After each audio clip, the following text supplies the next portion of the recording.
In the summer of 1947, a British lawyer arrived in New Delhi. He had never stepped east of Paris. He knew nothing of the subcontinent, not its languages, its faiths, its rivers, or its railway lines. His name was Cyril Radcliffe. His assignment was staggering. Partition one of the most intricate civilizations on Earth. He was handed a map, outdated census records, and 5 weeks. The border he drew would carve two nations out of a single land and ignite one of the largest human displacements in recorded history. The British Empire was bankrupt. World War II had drained its treasury. Its grip on the Indian subcontinent was slipping. The demand for independence, led by figures like Gandhi and Nehru, had become an unstoppable force. But two rival visions for the future now clashed. The Indian National Congress wanted a united, secular India. The Muslim League, under Muhammad Ali Jinnah, demanded a separate Muslim state, Pakistan. Communal violence between Hindus, Muslims, and Sikhs had been rising for years, and by 1947, it threatened to spiral into civil war. The new viceroy, Lord Mountbatten, had one instruction from London: transfer power and do it quickly. Britain would partition the subcontinent, but someone had to draw the line. Cyril Radcliffe was a barrister and an improbable choice for the job. He had built his career on commercial law in London. He had never studied South Asia, never written a word about it, never set foot anywhere near it. His ignorance was, paradoxically, his chief qualification. The British government wanted someone with no loyalties, no biases, no history. On July 8, 1947, Radcliffe landed in India. He was appointed chairman of two boundary commissions, one for Punjab, one for Bengal. Each commission had 4 members, split evenly between Congress and the Muslim League. But partisan deadlock would render them useless. The final decision would rest with Radcliffe alone. Mountbatten handed him the deadline, August 15th, the date set for independence. Radcliffe had exactly 5 weeks to split a civilization.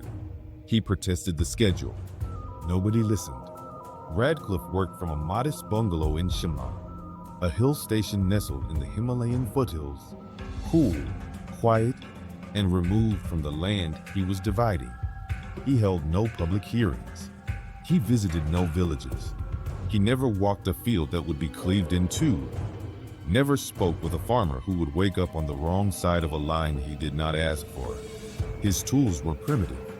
Administrative survey maps hung on the wall, and census data from 1941, 6 years stale, riddled with omissions, never intended for the task to which it was now applied.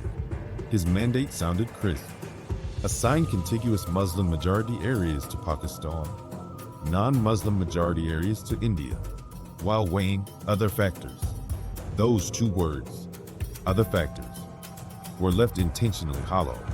They granted Radcliffe immense discretion and, at the same time, stripped him of any meaningful framework for decision. For 5 weeks, Radcliffe sat alone with his maps.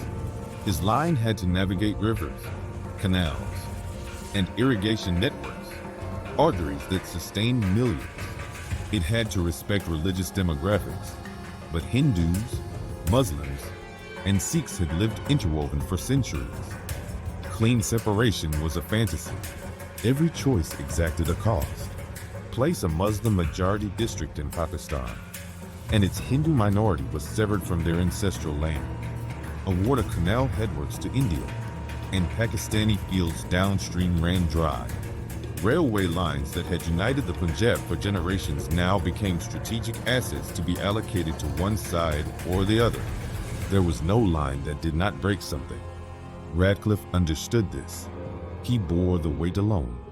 He labored with solitary discipline, drafting an award of legal prose that could not mask the crude reality it encoded. On August 9, 1947, he submitted his boundary. Mountbatten, fearing unrest, delayed its release until 2 days after independence. ensuring the departing empire would not be present to answer for what followed. The Radcliffe Line was published on August 17, 1947, 2 days after India and Pakistan had already celebrated their independence. Millions learned through newspapers or panicked word of mouth that their villages, their farms, their temples and mosques now lay on the wrong side of a line drawn by a stranger. What followed was the largest mass migration in human history.